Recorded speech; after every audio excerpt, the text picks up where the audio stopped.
7 islands were joined more than 300 years ago to form a trading post for the East India Company, planting the seeds of a very extraordinary future. The sea was actually central to the making of Mumbai, first as a colonial and then as a post-colonial city. Mumbai was a central port, the gateway of India in the colonial empire. It took many hundreds of years to make Mumbai the gateway of India. We're very used to seeing the sea as a stage or a backdrop for the life in the city. But the everyday histories of the sea and the everyday practices in the sea are largely written out of the story of Mumbai's relationship with it.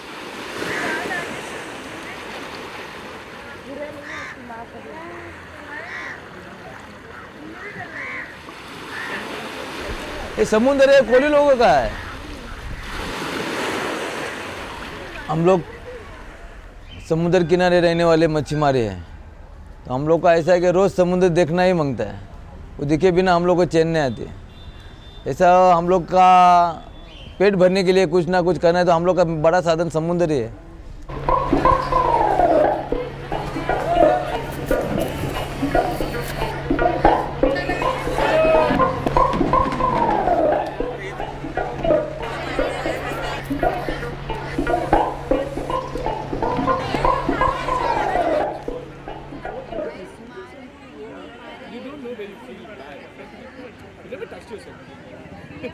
When you go to the seaside, you are kind of afforded an anonymity, which creates its own sense of privacy. So there isn't actually physically private space. And I think what is pretty amazing is that you can sit on Marine Drive and there'll always be like older uncles and aunties who are going for their evening walk, you know, in their shorts and mustaches and brisk walking for their health. And you'll have people with kids, and you'll have friends hanging out together and taking selfies and playing cards. But you also have lovers sitting amongst all of those people, making out. So I think that's actually unusual, because you see lovers amidst other people. And now those people might be quite conventional, conservative and moralistic, but somehow they do not interfere in the space that lovers occupy in the middle of all this activity.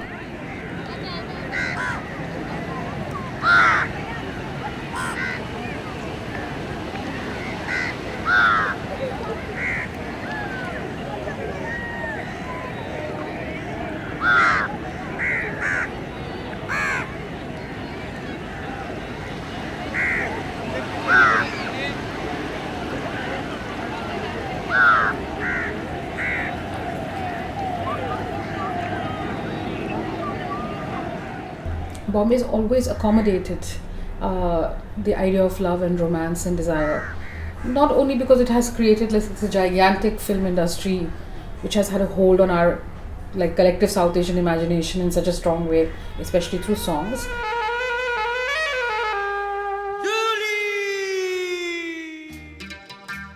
I mean, the sea is romantic even in itself, right? Because it's like endless, and it feels therefore that you can set sail into something new, and it reflects the light, it keeps changing. So it's also visually a very romantic thing. And so I think it has always been tied to the idea of romance in Bombay.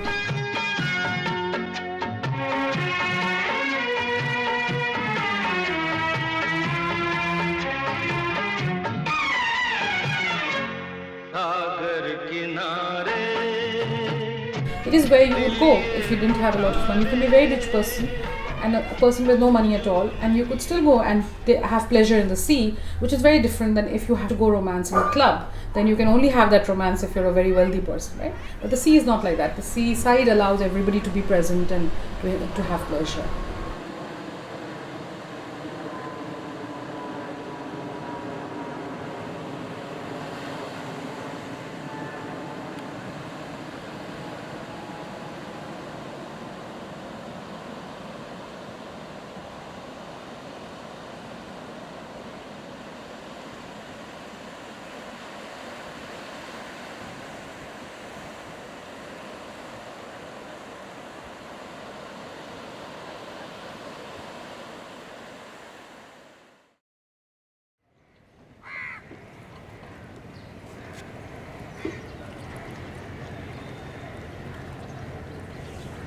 the sea has been the reason for Bombay developing into the kind of port city and commercial city that it did become. Actually, the whole planet, all the living beings on it, plant life, human life, animal life, the elements, they're all very deeply connected. Water, the rivers, the sea, the mountains, somewhere that deeper connection seems to be just not relevant anymore in our minds, in this pursuit of profit and commerce and.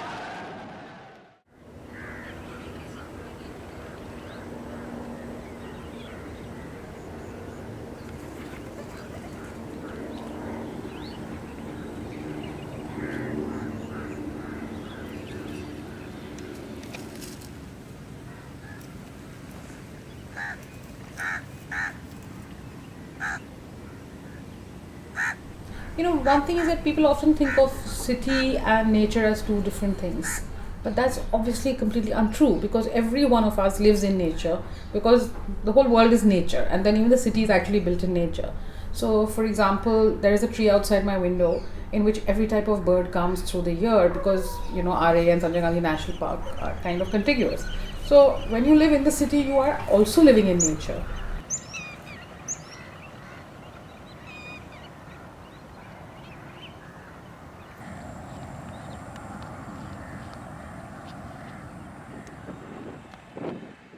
We are inhabiting a space of transformed nature. We're never free of it, even in the city. This relationship with our environment, built or otherwise, is one that is not actually durable in the long term, right? So we built the city out of the sea, pretending that it will stay solid. We've reclaimed land, imagining that it will always be. But events in Mumbai's recent history and also in its near future will reveal that actually the sea is never separated fully from the city.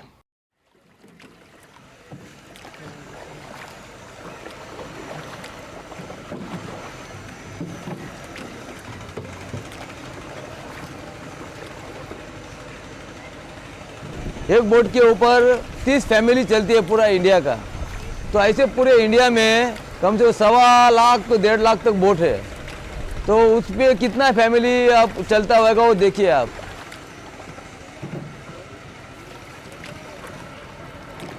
हम लोग समुद्र पुत्र है, सागर पुत्र, वो सागर में जाते समय हम लोग को कुछ खाने को मिलेगा। हम लोग का ये है, हम लोग समुद्र को भगवान मानते हैं। हम लोग हर साल उसकी बहुत पूजा अर्चना करते हैं। जैसा हम लोग का जैसा फिशिंग का बिजनेस चालू होता है, नारली पूर्णिमा बोलते हैं उसको, तभी हम लोग पूरा गांव सब यहाँ के मछुआरे समुद्र में नारियल डाल के उसकी पूजा अर्चा करते हैं। बाद में फिर हम लोग फिशिंग में जाते हैं।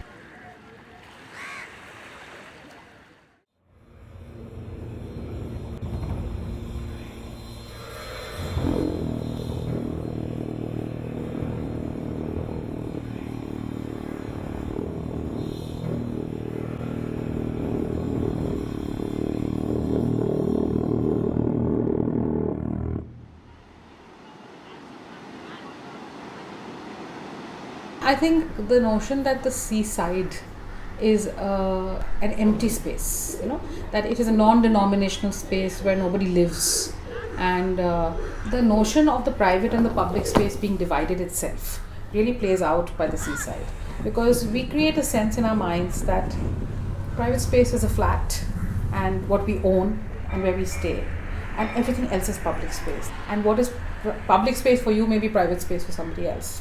And similarly, the seaside in Bombay has always been the place where the coolies lived and fished from, and they have settlements and villages. So I think that creating the idea that the seaside is a public space only does actually erase the idea that it is somebody else's private space, because that private space of the coolies doesn't function according to the logic of urban ownership, right? It's a community space, and those are village spaces in a way, and communities have lived there and conducted their commerce. It's their bazaar, it's their home, it's everything. It's a settlement.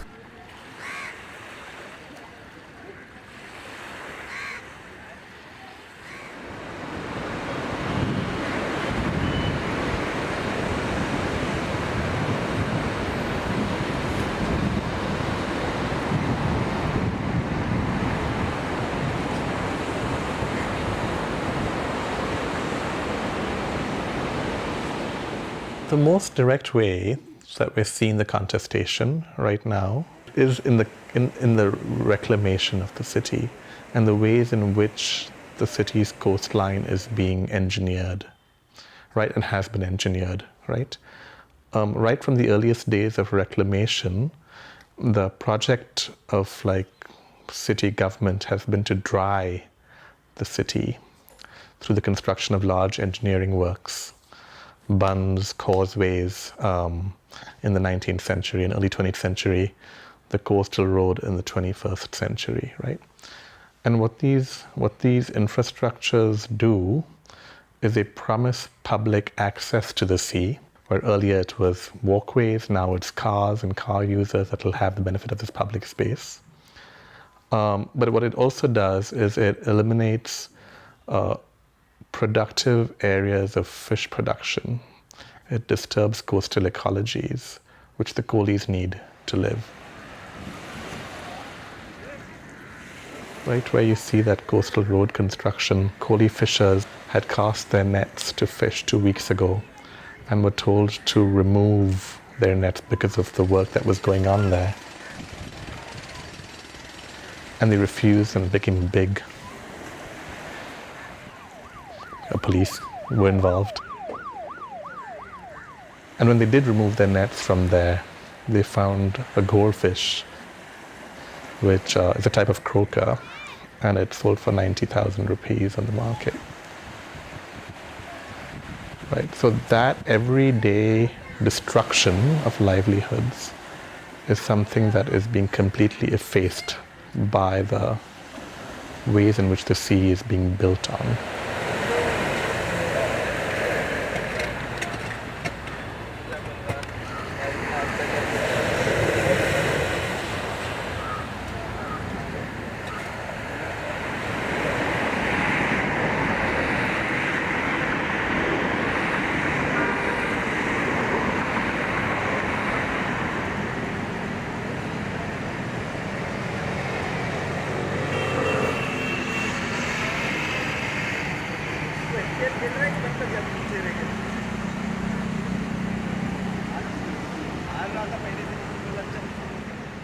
I happened to be in my husband's office at Nariman Point, and was looking out from his office window into the office of the neighboring building.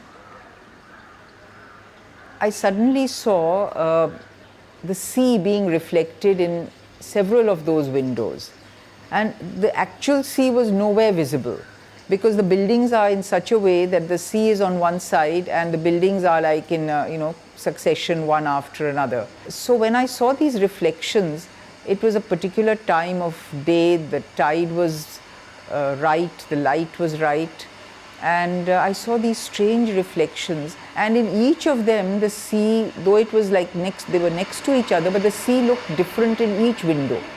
So it was altogether for me a surreal image. This place, this whole Nariman Point, is actually on land which was originally the sea.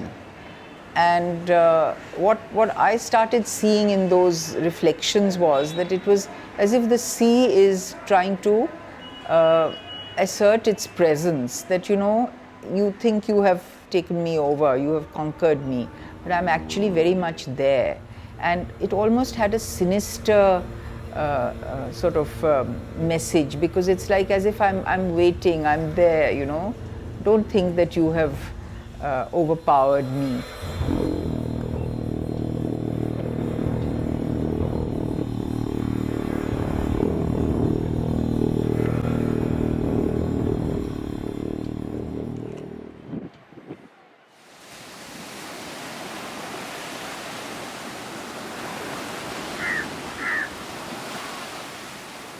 The salt doll went to measure the depth of the ocean, but as it entered, it melted. So who is there to tell us how deep the ocean is?